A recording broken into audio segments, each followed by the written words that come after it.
अस्सलामुअलैकुम, मैं हूं आपका मेज़बान समी इब्राहिम। आइए नजर डालते हैं आज की टॉप स्टोरीज पर। ऐसा मैकेनिज्म होना चाहिए कि पेमरा खुद चैनल्स की नशरियात को ब्लॉक कर सके। इस्लामाबाद फायरिंग केस में चीफ जस्टिस के रिमार्क्स। वज़ीर-ए-आज़म नवाज शरीफ का ऐलान, गवादर को हांगकांग और सिंगापुर की तरह खसूसी दर्जा दिया जा सकता है। क्या बलोच कौम परस्त वज़ीर-ए-आज़म से इत्तफाक करेंगे? वैसे तो मीडिया के किरदार पर पाकिस्तान में हमेशा बहस होती रहती है, लेकिन चंद दिन कब इस्लामाबाद में जो फायरिंग का वाकया हुआ जिसमें एक मुल्ज़म सिकंदर ने पूरे एक शहर को हॉस्टेज बनाने की कोशिश की थी मीडिया के जरिए, उस हवाले से गुफ्तगू इस वक्त बड़ी शद्दोमत से जारी है। और आज सुप्रीम कोर्ट में भी इस हवाले से अज खुद नोटिस केस की समाअत थी जिसमें चीफ जस्टिस ने इस पर खुलकर बात की। एक उन्होंने ये रिमार्क्स दिया कि पेमरा के पास ऐसा कंट्रोल, ऐसा मैकेनिज्म होना चाहिए जिससे चैनल्स की नशरियात को पेमरा खुद कंट्रोल कर सके। आज हम इस पर गुफ्तगू करेंगे कि क्या हुकूमत के पास, पेमरा के पास ये कंट्रोल होना चाहिए कि वो चैनल्स को कंट्रोल कर सके, और क्या जो दुनिया के दूसरे आज़ाद ममालिक हैं जहां मीडिया भरपूर तरीके से आज़ाद है वहां पर भी कोई ऐसा मैकेनिज्म है। मेरे साथ आज गुफ्तगू में शरीक होंगे मज़हर अब्बास, जो एंकर पर्सन भी हैं मारूफ, लेकिन इसके साथ साथ सहाफ़ती रहनुमा भी हैं, और उनके साथ हमें ज्वाइन करेंगे जनाब हामिद मीर साहब, वो भी एक बड़े मशहूर मारूफ एंकर भी हैं और कॉलम निगार भी हैं। सबसे पहले मैं चलता हूँ हामिद मीर की जानिब। अस्सलाम वालेकुम हामिद मीर। वालेकुम अस्सलाम समी साहब। हामिद, ये बड़ी बहस चल रही है और आज बड़ा एक इम्पॉर्टेंट रिमार्क्स था चीफ जस्टिस साहब का कि पेमरा के पास ऐसा मैकेनिज्म होना चाहिए कि जिससे चैनल जो हैं उनकी नशरियात को कंट्रोल किया जा सके। बहुत सारे लोग पाकिस्तान में ये समझते हैं कि पेमरा के कंट्रोल का मतलब है हुकूमती कंट्रोल। क्या मीडिया के लिए ये इस तरह का सेटअप काबिल कबूल होगा? देखिए, पेमरा के पास पहले से इख्तियारात मौजूद हैं। पेमरा ऑर्डिनेंस 2007 और 2009 और फिर उसके बाद 2012, तो उनके पास इख्तियारात मौजूद हैं। और पेमरा का मौक़िफ़ हमेशा से ये रहा है कि पेमरा ने जब भी अपने इख्तियारात इस्तेमाल करने की कोशिश की तो जो मुतलका इदारे जिनके खिलाफ वो कार्रवाई की कोशिश करते हैं वो अदालतों से स्टे ऑर्डर ले आते हैं, जिसकी ताज़ा तरीन मिसाल ये है कि चंद दिन पहले एक टीवी चैनल पे जब चीफ जस्टिस इफ्तिखार मोहम्मद चौधरी के बारे में इंतहाई नाशाइस्ता रिमार्क्स अदा किए गए और जमहूरियत को पाकिस्तान के लिए बड़ा नामुनासिब करार दिया गया, और एंकर पर्सन ने और उनके एक मेहमान ने मिलकर ये कहा कि पाकिस्तान की फौज को मिस्री फौज की तरह जमहूरियत का तख्ता उलट देना चाहिए, तो उस पर पेमरा ने उस मुतलका जो टीवी चैनल है उसको नोटिस दिया। लेकिन इस्लामाबाद हाई कोर्ट जो है उसने उस नोटिस के खिलाफ आज उनको स्टे दे दिया है। तो ये एक पेमरा का जो मौक़िफ़ है वो ये रहा है। हमने जो सुप्रीम कोर्ट में एक पिटीशन दायर की थी मीडिया के एहतसाब के लिए, तो उसमें हमने पेमरा को भी फ्रीक बनाया था, वहां पर भी पेमरा का यही मौक़िफ़ है। मसला यह है कि पेमरा जो है उसका नाम है Pakistan electronic media regulatory authority. PEMRA ordinance के मुताबिक ये एक इंडिपेंडेंट इदारा है, लेकिन हमेशा से परवेज मुशर्रफ के दौर से पेमरा पर हमेशा हुकूमती कंट्रोल रहा है, और पेमरा ने मीडिया को रेगुलेट करने की बजाय जो हुकूमत वक्त होती है उसको खुश करने के लिए वो कुछ ऐसे इकदाम करते हैं जिससे लगता यह है कि जो हुकूमत के मुखालफीन हैं उनको उनकी आर्म ट्विस्टिंग करने की कोशिश की जा रही है। लेकिन अब आप ये देखें कि जब पेमरा की तरफ से किसी ऐसे टीवी चैनल के बारे में कार्रवाई करने की कोशिश की जाती है जो कि आईन पाकिस्तान की खिलाफ वर्जी करते हुए पाकिस्तान में जमहूरी निज़ाम को ख़त्म करने के लिए इंसाइट करने की कोशिश करता है, और बाकायदा फौज से कहा जाता है कि आप पाकिस्तान में जमहूरियत को ख़त्म कर दें, और जब पेमरा उस टीवी चैनल को नोटिस देता है तो उसकी मदद के लिए अदालत आ जाती है। तो ये चीफ जस्टिस ऑफ पाकिस्तान को चाहिए कि इस चीज़ का वो नोटिस लें और इस चीज़ का ख्याल करें और पेमरा से तफसीलात पूछें। यकीनन जो 15 अगस्त को इस्लामाबाद के ब्लू एरिया में वाक़या हुआ उसमें भी मीडिया से कुछ गलतियां सरजद हुई होंगी, लेकिन अगर आप उसकी इन्वेस्टिगेशन करें और उसकी डिटेल में जाएं तो आपको पता चलेगा कि वहां जो हमारे साथी मौजूद थे, मीडिया के कैमरामैन और रिपोर्टर्स मौजूद थे, उन्होंने जहां तक उनसे मुमकिन था उन्होंने पुलिस के साथ ताउन करने की कोशिश की, और पुलिस ने उनको कहा पीछे हटे, वो पीछे हटते रहे। हमारे वहां पे बाद जो सीनियर साथी हैं उन्होंने भी पुलिस की मदद की, लेकिन इसके बावजूद वहां जो पुलिस थी वो उस आदमी पर तो काबू नहीं पा सकी, लेकिन उन्होंने हमारे साथियों पर लाठीचार्ज किया, उनके कैमरे तोड़ दिए, हमारे कुछ साथी जख्मी भी हुए। तो इस चीज का भी ख्याल चीफ जस्टिस ऑफ पाकिस्तान को करना चाहिए। यकीनन हम तो खुद इस चीज का मुतालबा करते हैं, और मजहर अब्बास साहब जो हैं वो भी हमारे हमारे उस केस में पार्टी हैं, हमने तो खुद कहा है कि मीडिया का आप एहतसाब करें, अकाउंटेबिलिटी होनी चाहिए, हमने तो अपने आप को एहतसाब के लिए पेश किया है। लेकिन इसका मतलब कतन ये नहीं है कि आज़ादी का नाजायज इस्तेमाल किया जाए, जैसा कि चीफ जस्टिस साहब का ये ख्याल है कि कुछ टीवी चैनल्स ने 15 अगस्त को अपनी आज़ादी का नाजायज इस्तेमाल किया। लेकिन मेरा यह ख्याल है कि उस वाक़े से भी बड़े शर्मनाक वाक़यात जो हैं वो रूनुमा हो रहे हैं, जब कोई टीवी चैनल अपने लाइव प्रोग्राम में पाकिस्तानी फौज को ये भड़काता है कि आप इस जमहूरियत को खत्म कर दें, क्योंकि जमहूरियत और पाकिस्तान ये साथ साथ नहीं चल सकते। जो सबके लिए बाइस तशवीश होगी, ये तो आपकी दुरुस्त बात है। मजहर, मैं आपकी जानिब आऊंगा कि फिर मेरा आपसे यही सवाल होगा कि इसमें तो कोई शक नहीं कि अगर कोई आज़ादियों का नाजायज़ फ़ायदा उठाता है तो उसको ज़रूर इस बात से रोकना चाहिए और एक मैकेनिज्म डेवलप करना चाहिए। लेकिन डायरेक्टली ये जो इख्तियार है, हमें जो हम देखते हैं महज़ब दुनिया में, जिसे हम डेवलप्ड सोसाइटीज़ कहते हैं, डेमोक्रेसी के हवाले से, मीडिया के हवाले से, एडमिनिस्ट्रेशन को तो ये कहीं पे भी इख्तियार इस तरह से नहीं दिया जाता कि वो चैनल्स को उनकी नशरियात बंद कर दे, क्योंकि अगर एडमिनिस्ट्रेशन को ये मिल जाता इख्तियार तो फिर जो माजी में हमने देखा, खुद चीफ जस्टिस साहब की बहाली की जो मूवमेंट हुई, इसके अलावा जो दूसरे बड़े अहम मामलात पर जिन पर मीडिया ने लाइव कवरेज दी और कौम ने साथ दिया और मामलात बेहतर हुए, अदलिया की बहाली का भी मैंने जैसे जिक्र किया, तो फिर मामलात किसके कंट्रोल में होंगे अगर ये सब हो गया तो? ये देखें ना, आपने बड़ा अच्छा एक हवाला दिया है कि जब चीफ जस्टिस ऑफ पाकिस्तान की तहरीक में जब ये कुछ... जी हामिद, मैं ये आप हमारे साथ ही रहिए, मैं ये मजहर साहब से इसका ले लूं जवाब, फिर आपकी तरफ आता हूं। ओके। देखिए समी, जो बुनियादी तौर पे दुनिया में कोई भी ऐसा मुल्क नहीं है जहां रेगुलेशंस नहीं हैं। हर दुनिया में रेगुलेशंस होती हैं और कोई बिल्कुल मादर पिदर आज़ादी कोई चीज़ नहीं होती, कोई इसका तसव्वुर नहीं है। और पैमरा भी इसी मकसद के लिए गालबन बनाया गया था। मैं उस प्रोसेस का हिस्सा रहा हूँ, मैं देखता रहा हूँ, और मेरी उस वक्त क्योंकि PFUJ का सेक्रेटरी जनरल था तो हमारी एक अलग पोजीशन है इस पर, वो एक अलग बहस है। लेकिन ये जो पैमरा लॉ है ये पाकिस्तान के तमाम मीडिया हाउसेस की मर्जी से बना है।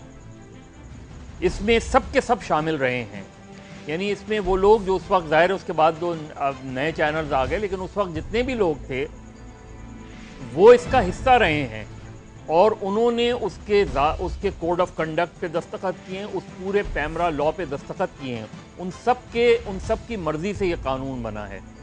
प्रॉब्लम जहां आ रही है वहां ये आ रही है प्रॉब्लम कि पैमरा का चेयरमैन सदर नॉमिनेट करता है, पैमरा के तमाम मेंबरान को हुकूमत नॉमिनेट करती है, लिहाजा पैमरा प्रैक्टिकली गवर्नमेंट की एक बॉडी बन के रह गया है। इससे पहले भी मैं कई मरतबा इस चीज़ को कह चुका हूँ। मेरा ख्याल है इस बहस को, और हामिद मीर का कलम और ज़बान बहुत ताकतवर है, और भी हमारे साथी हैं। पिछले आप ही के एक प्रोग्राम में आप ही के हमारे एक सीनियर कुलीग हारून रशीद साहब ने भी मेरी इस तजवीज़ की तायीद की थी कि देखें, पैमरा के जो भी मेंबर्स हैं उसके चेयरमैन जो है उसकी एक आईनी पोजीशन होनी अच्छा, चाहिए। मजहर मैं यहाँ पे आपको रोकूंगा एक ब्रेक के लिए। बड़ा अहम आप ये पॉइंट उठा रहे हैं। अब नाज़रीन, आप हमारे साथ रहिए। मीडिया के किरदार पर, मीडिया के रोल पर गुफ्तगू हो रही है, लेकिन यहाँ पर वक्त हुआ एक ब्रेक का, और ब्रेक के बाद हम इस गुफ्तगू को जारी रखेंगे।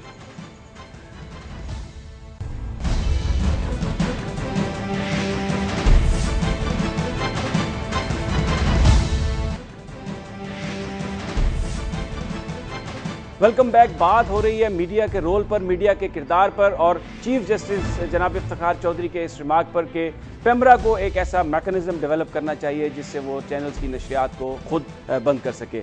हमारे साथ मसरूफ़ गुफ्तगू हैं मजहर अब्बास, हामिद मीर भी हमारे साथ हैं। मजहर, आप एक बड़ा इंपॉर्टेंट पॉइंट उठा रहे थे पैमरा के चेयरमैन की तकर्री के हवाले से, तो इस पर प्लीज़ हमें अपना वो कॉमेंट कीजिए। देखिए समी, हुआ ये है कि जब पैमरा बना तो उसके बाद जो लोग आए उनमें या तो रिटायर्ड पुलिस ऑफिसर थे या ब्यूरोक्रेट्स आए। उसका नतीजा ये हुआ कि उनको बेसिक जर्नलिज्म का भी नहीं पता, उन्हें किस तरीके से जर्नलिस्टिक रिक्वायरमेंट्स क्या होती हैं, चैनल्स की रिक्वायरमेंट्स क्या होती हैं, वो सिर्फ एक एडमिनिस्ट्रेटिव जहन लेकर आए सामने। और हुकूमत, क्योंकि हुकूमत उनको अपॉइंट करती थी तो लिहाजा हुकूमत की डायरेक्शन पे वो चलते रहे हैं आज तक। होना ये चाहिए कि अगर उसकी कॉन्स्टिट्यूशनल पोजीशन हो, उसकी एक मुद्दत मुकर्रर हो, उसके पास वो अथॉरिटी हो और वो एक थोरो प्रोफेशनल आदमी हो जिसका कोई क्लैश ऑफ इंटरेस्ट ना हो, तो वो बहुत बेहतर अंदाज में पैमरा को चला सकता है। इन सारी चीज़ों को फ़र्ज करें, जो 6 घंटे की ट्रांसमिशन चली इस्लामाबाद की, उसको बहुत प्रोफेशनली हैंडल करना चाहिए था और उससे पहले इन सारे इवेंट्स को हैंडल किया जा सकता है। मसलन पिछले 1-1.5 महीने पहले सारे चैनल्स ब्रेकिंग न्यूज़ चला रहे थे कि डिफेंस में धमाके की इत्तला। 15 मिनट तक वो डब्बे चलते रहे और 15 मिनट बाद पता चला कि कुछ भी नहीं हुआ था, कोई खबर ही नहीं थी। अब इसका बेहतरीन तरीका ये है कि आप, अगर आपके पास कोई बम की इत्तला है तो आप सबसे पहले टिकर्स में चलाएं, उसको हाइप ना दें जब तक आपके पास कंफर्मेशन ना आ जाए। आपके पास कंफर्मेशन आ जाए तो उसकी जो भी, जितना भी मैग्नीट्यूड है, उसकी खबर की जितनी भी वैल्यू है, उस लिहाज से उसको ट्रीट करें। अब 15 मिनट तक आपने पूरे शहर में पैनिक फैला दिया, कौन जिम्मेदार है इसका? क्या किसी चैनल ने माजरत की इस चीज़ पर कि उन्होंने गलती की थी? किसी ने नहीं की। ये अखबार में तो फिर भी ट्रेंड है, लेकिन वैसे नहीं है। तो जब हम इस वक्त पैमरा का लॉ देखें, आप उसका कोड ऑफ कंडक्ट देखें, आप किसी दिन इस पर प्रोग्राम करें, मैं वो सारी चीज़ें लाऊंगा, किस तरीके से पैमरा बना है, किस तरीके से सब ने इस पर एग्री किया है। मैंने नहीं किया, मेरी अपनी रिजर्वेशन। अच्छा नहीं अजहर, ये मजहर ये तो आप मजहर ये तो आपकी बात बिल्कुल दुरुस्त है। हामिद, आपने सुनी मजहर साहब की बात, यहाँ तक जो रिस्पॉन्सिबिलिटी का ताल्लुक है वो तो बिल्कुल सही है, लेकिन मौजूदा हालात में जो पैमरा है ये तो हुकूमत का ही एक ऑर्गन है, हुकूमत के ही मफादात का तहफ़्फ़ुज़ कर रहा है। तो कैसा वो मैकेनिज्म पैमरा डेवलप कर सकता है चैनल्स की नशरियात को रोकने का? अगर पैमरा हुकूमत का ऑर्गन है तो वो किसी मसले पर भी नशरियात को रोक सकता है। मैं मिसाल देकर आपका कमेंट चाहूँगा कि जिस तरह आप पर हमला हुआ था, आपके दफ्तर पर हमला हुआ था, अगर उस वक्त पैमरा वो तमाम नशरियात रोक देता तो कौम किस तरह देखती कि ये बेइंसाफ़ी नाइंसाफ़ी कैसे हुई है? तो इन हालात में या तो पूरा रिफॉर्म हो, हर चीज़, इन हालात में पैमरा को इख्तियार दिया जा सकता है इस किस्म का कि वो नशरियात खुद बंद कर दे?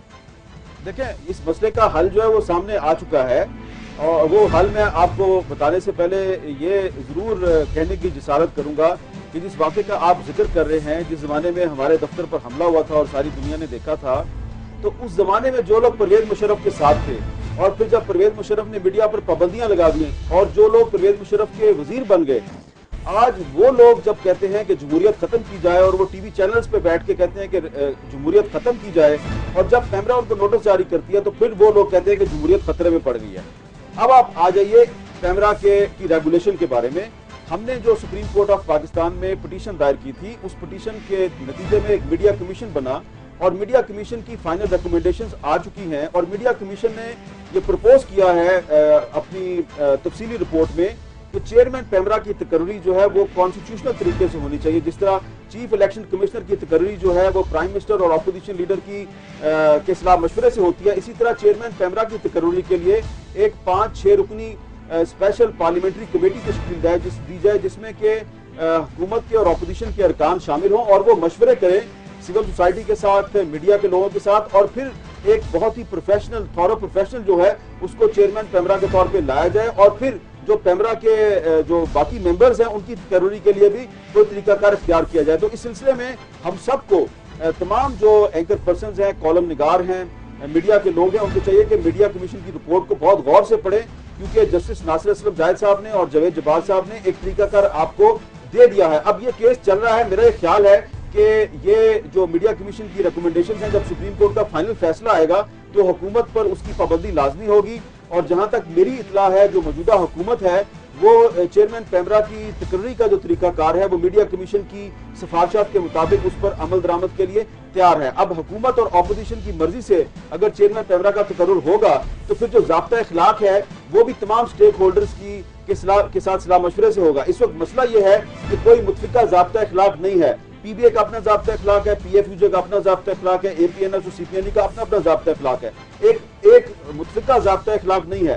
तो मीडिया कमीशन ने इस सिलसिले में भी ये रिकमेंडेशन दी है कि जो सेनेट की और कौमी असम्बली की स्टैंडिंग कमेटी ऑन इंफॉर्मेशन है वो इस सिलसिले में तमाम स्टेक होल्डर्स को ऑन बोर्ड लेके और तमाम को, यानी जो भी बने वो यानी मिल के बने, उसका ज़ाब्ता इखलाक जो है वो तमाम स्टेक होल्डर से मिल के बनाना चाहिए, जो कोड ऑफ कंडक्ट है उसका। हमें इम्तियाज़ आलम साहब ने भी ज्वाइन किया है। मैं इसी हवाले से उनको भी उनको गुफ्तगू में शरीक करना चाहता हूँ। अच्छा इम्तियाज़ साहब, ये बयान कीजिएगा, हम आज जो चीफ जस्टिस साहब के रिमार्क्स हैं उस पर बात कर रहे हैं कि पेमरा कोई ऐसा मैकेनिज्म डिवेलप करे कि वो खुद चैनल्स की नशरियात को रोक सके। ये जो मौजूदा इस वक्त सारी सूरत हाल है, इसमें आप समझते हैं कि पेमरा को बिल्कुल इस बात का इख्तियार मिल जाना चाहिए कि वो नशरियात को जिस वक्त चाहे बंद कर दे? नहीं, ये मैं समझता हूँ कि बहुत बड़ा पुलिस पिन बनाने की कोशिश हो रही है पेमरा को। हमें पहले ही पेमरा के कानून पे एतराज है और ये पुलिसिंग ठीक नहीं है। और दूसरी बात ये कि जब ऐसा वाकया होता है तो पुलिस को चाहिए कि वो एरिया कॉर्डन ऑफ कर दे। जब पुलिस ये अपनी ड्यूटी अंजाम नहीं देगी तो शहरियों की जान को भी खतरा होगा और सहाफियों की जान को खतरा भी होगा। फिर हमारे यहाँ खुद एक रेस्ट्रेंट होना चाहिए सहाफियों में कि वो ऐसी जगहों पे जाएं तो वो मुकाबले में आकर अपनी जान को भी खतरे में डालें। ना कोई उनकी इंश्योरेंस करवाता है, मारे जाते हैं, सहाफी को पूछता नहीं है। तो मैं नहीं समझता कि पेमरा को इख्तियार देना चाहिए मैकेनिज्म। ये तो हर कोई पुलिस वाला उठेगा, SHO थानेदार उठेगा और पेमरा को फोन करेगा और कहेंगे अच्छा जी ये नशरियात बंद कर दें। लेकिन जाहिर है कि जो खौफनाक मंजर हैं वो मीडिया को नहीं दिखाने चाहिए। इम्तियाज साहब हमारे साथ ही रहिए, हमारे साथ हैं हामिद मीर और मजहर अब्बास भी हमारे साथ हैं, लेकिन यहाँ पर वक्त हुआ एक ब्रेक का। ब्रेक के बाद हम इस मसले पर गुफ्तगू जारी रखेंगे और ये जानने की कोशिश करेंगे कि आखिर इस मसले का हल क्या है। मीडिया पर अगर कंट्रोल करना है तो किसने करना है? क्या मीडिया खुद ये कंट्रोल करेगा, अपना कोड ऑफ कंडक्ट खुद बनाएगा, या फिर ये हुकूमत और अपोजिशन मिलकर ये रोल बनाएंगे? लेकिन ये सब एक ब्रेक के बाद।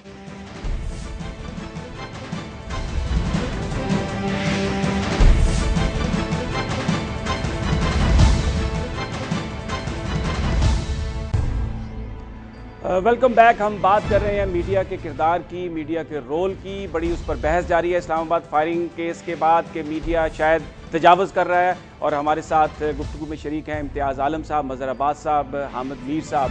मजहर साहब, मैं आपकी तरफ आऊँगा। ये बयान कीजिएगा कि क्या वजह है जो एक कोड ऑफ कंडक्ट की बात की जा रही है, मीडिया की जो तजावज़ है अपने रोल से उसकी बात की जा रही है, अभी तक सहाफ़ी जो है वो अपना कोड ऑफ कंडक्ट बनाने में कामयाब क्यों नहीं हो सके? देखिए समी, एक तो मुझे इस चीज़ पे बड़ा ताज्जुब होता है, कोड ऑफ कंडक्ट मौजूद है। मैंने फिर कहा कि आप पेमरा का कोड ऑफ कंडक्ट तमाम स्टेक होल्डर्स मां सिवाय PFUJ के, हम भी बुनियादी तौर पे उसे गलत नहीं समझते, लेकिन अगर उस कोड ऑफ कंडक्ट को आप देखें तो उस कोड ऑफ कंडक्ट पे इन बॉडीज़ ने एग्री किया था। इन्होंने 2002 में भी एग्री किया था, इन्होंने 2007 में भी एग्री किया था। ये एग्रीड कोड ऑफ कंडक्ट है। नहीं तो फिर मजहर अगर ये एग्रीड कोड ऑफ कंडक्ट है और ये सब कुछ मौजूद है तो फिर चीफ जस्टिस साहब आज उन्होंने फरमाया कि कोई मैकेनिज्म डेवलप करना चाहिए, तो इसका मतलब ये है कि या तो कोड ऑफ कंडक्ट है नहीं, और अगर उस पर अमल दरामद नहीं हो रहा तो फिर पिन पॉइंट कीजिए कि उसके क्या मुहर्रिकात है, उसके पीछे क्या है। उस कोड ऑफ कंडक्ट को हम नहीं मानते ना। अरे भाई, कोड ऑफ कंडक्ट मौजूद उस नहीं, हमारी बात नहीं है, पेमरा की बात कर रहा हूं मैं। उस पेमरा को जिन लोगों ने उस पे एग्री किया था, बात तो उन्हीं की हो रही है ना। हामिद कुछ कह रहे हैं। जी हामिद, देखें वो जो पेमरा का कोड ऑफ कंडक्ट है 2007 वाला, अगर उस कोड ऑफ कंडक्ट पर अमल दरामद हो जाए तो पाकिस्तान के मीडिया की आजादी जो है वो बिल्कुल खत्म हो जाएगी, वो हुकूमत के कंट्रोल में चली जाएगी। हामिद, नहीं हामिद, आप एक मिनट हामिद, 2007 का पेमरा लॉ तब्दील हो चुका है 2008 में। जब शहरी रहमान मिनिस्टर ऑफ इंफॉर्मेशन थी, वो डॉक्यूमेंट्स मेरे पास मौजूद हैं। वो कोड ऑफ कंडक्ट अमेंड हो चुका था, लेकिन परवेज मुशर्रफ के कोड ऑफ कंडक्ट से पहले जो 2002 में एक कोड ऑफ कंडक्ट बना था, उस पर सबने अग्री किया था। जो 2007 में बना है उसमें सिर्फ एक क्लॉज का इजाफा किया गया था, और वो क्लॉज थी कि सदर पर तनकीद नहीं की जाएगी। और वो 2008 में जब शहरी रहमान मिनिस्टर ऑफ इंफॉर्मेशन बनी तो उस वक्त उस चीज को पार्लियामेंट में पेश किया गया और उसे खत्म कर दिया गया। नहीं, लेकिन वो 2012 में वापस आ गया।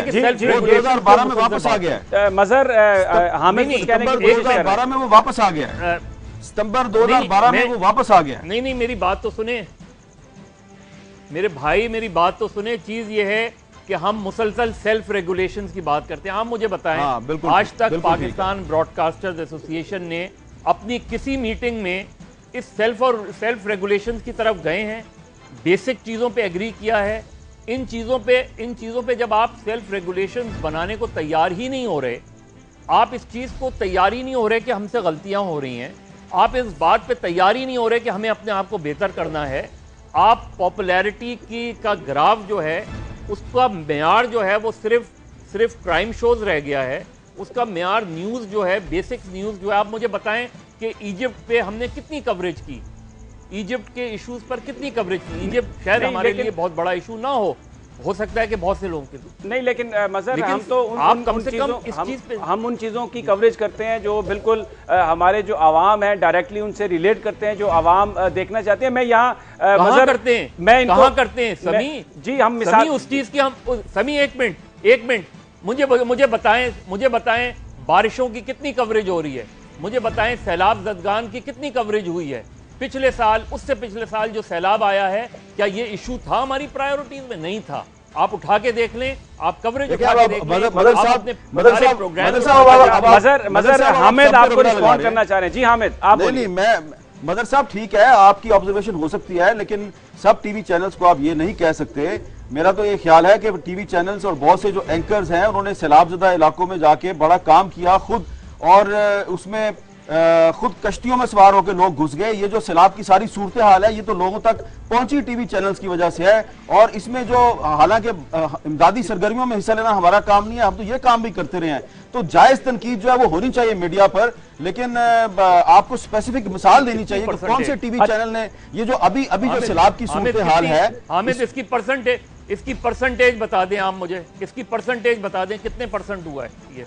नहीं, मेरा तो ख्याल है कि ये जो अभी बारिशें हुई हैं इसकी भी काफी कवरेज हुई है। उससे पिछले साल जो सैलाब था उसकी भी बहुत कवरेज हुई है। उससे पिछले साल वाला जो सैलाब है उसमें तो जब नौशहरा डूब गया था, आप जाके नौशहरा के लोगों से पूछे ना कि जब नौशहरा डूबा हुआ था वहां पुलिस नहीं आई, वहां पे टीवी चैनल्स के रिपोर्टर कश्तियों में बैठ के उनकी मदद के लिए पहुंचे। आप जाएं नसीराबाद में, जाफराबाद में, शिकारपुर में, जाके वहां लोगों से पूछें कि वहां पे हुकूमत उनको इमदाद देने नहीं आई। वहां टीवी चैनल्स के लोग जो हैं वो मोटर लॉन्चों में और कश्तियों में वो इमदादी सामान लेके गए हैं। अच्छा हामिद, हमारे साथ रहिए। मैं इम्तियाज साहब आपसे ये जानना चाहूंगा कि इस पर कुछ कमेंट करें कि ये एक बड़ी अजीब बात है जब सियासतदान अपोजिशन में है कुछ और कहते हैं, हुकूमत में आते हैं कुछ और कहते हैं, और यही हालत हमें नजर आ रही है जुडिशरी की भी, कि बज़ाहिर ऐसा लग रहा है कि वो भी ये कह रहे हैं कि चीज़ों का ये नशरियात पर, चैनल्स पर कंट्रोल ज़्यादा होना चाहिए। ये क्यों बदल जाती हैं सोचें जब अपोजिशन में हो और फिर जब इक़्तिदार में आ जाते हैं?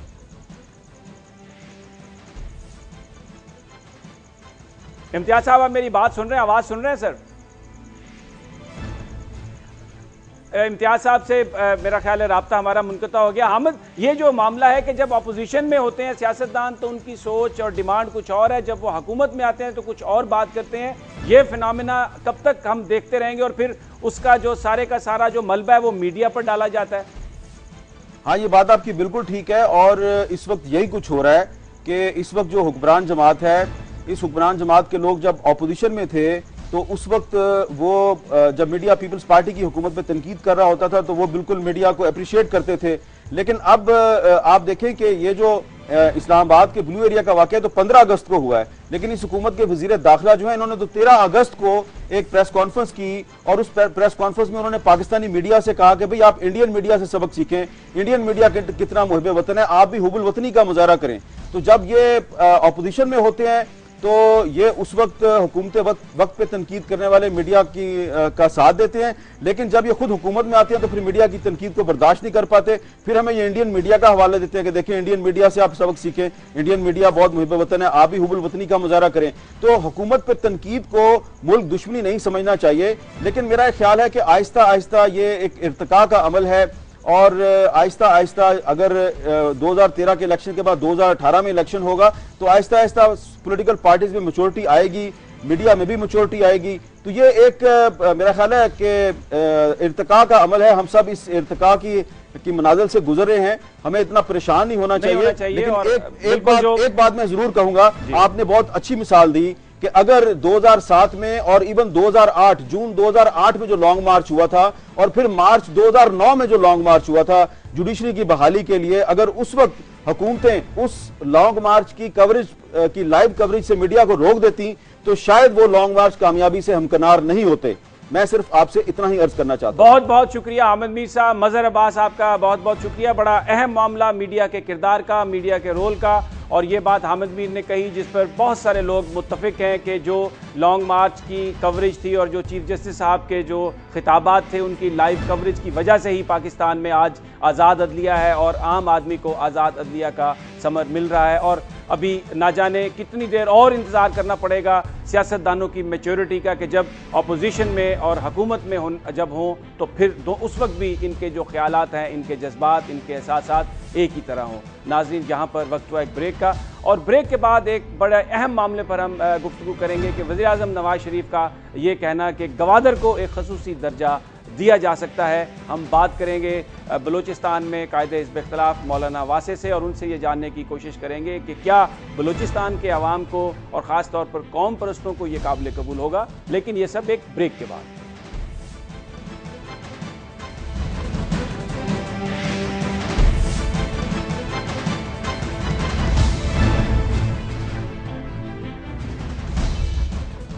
आज वज़ीर आज़म ने एक अहम ऐलान किया। उनका यह कहना था कि गवादर को हम खसूसी स्टेटस दे सकते हैं सिंगापुर और हांगकांग की तरह, और उनका यह कहना था कि अगर इस हवाले से कवानीन में तब्दीली करने की ज़रूरत पेश आई तो वो भी ये सब करने के लिए तैयार हैं। उनका यह कहना था कि पाकिस्तान जो मुआहदा चीन के साथ किया है, जिसमें काशगर से लेके खंजराब और फिर उसके बाद ग्वादर तक जो सड़क बनाई जा रही है, उससे पूरे खित्ते को फ़ायदा होगा।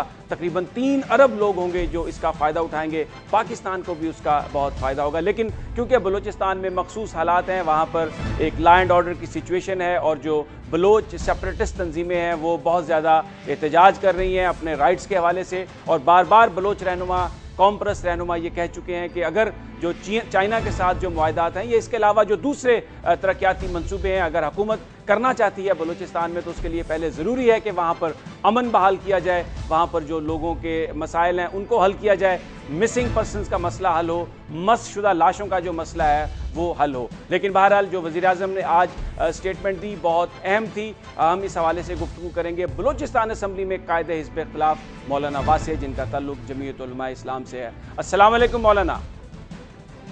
वालेकुम अस्सलाम व रहमतुल्लाहि व बरकातुहू। मौलाना, बहुत अहम बयान मियाँ नवाज शरीफ का कि गवादर को खसूसी दर्जा दिया जा सकता है हांगकांग और सिंगापुर की तरह।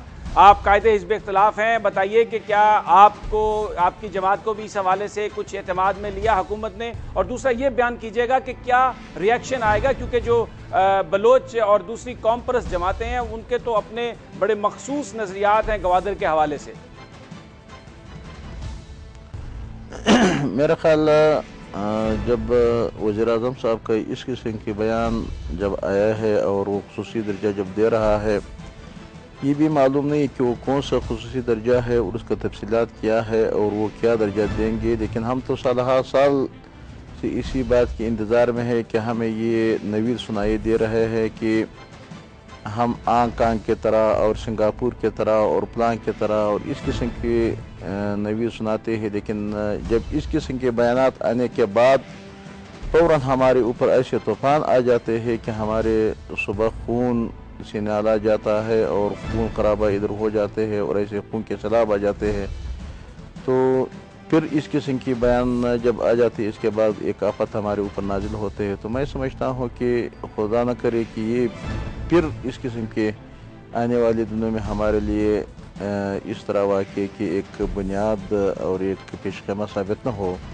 लेकिन मैं समझता हूँ कि जब चीफ मिनिस्टर साहब और वज़ीर आज़म साहब चाइना के दौरे पे गए थे तो मैंने खुसूसी तौर पे वज़ीर आला साहब से गुजारिश की कि जो माहदात ग्वादर के हवाले से, बलूचिस्तान के हवाले से वहाँ चाइना में आप लोगों ने की है, तो उन माहदात के तफसीलात बलूचिस्तान असम्बली के सामने रख ले और बलूचिस्तान के अवाम के सामने रख दे।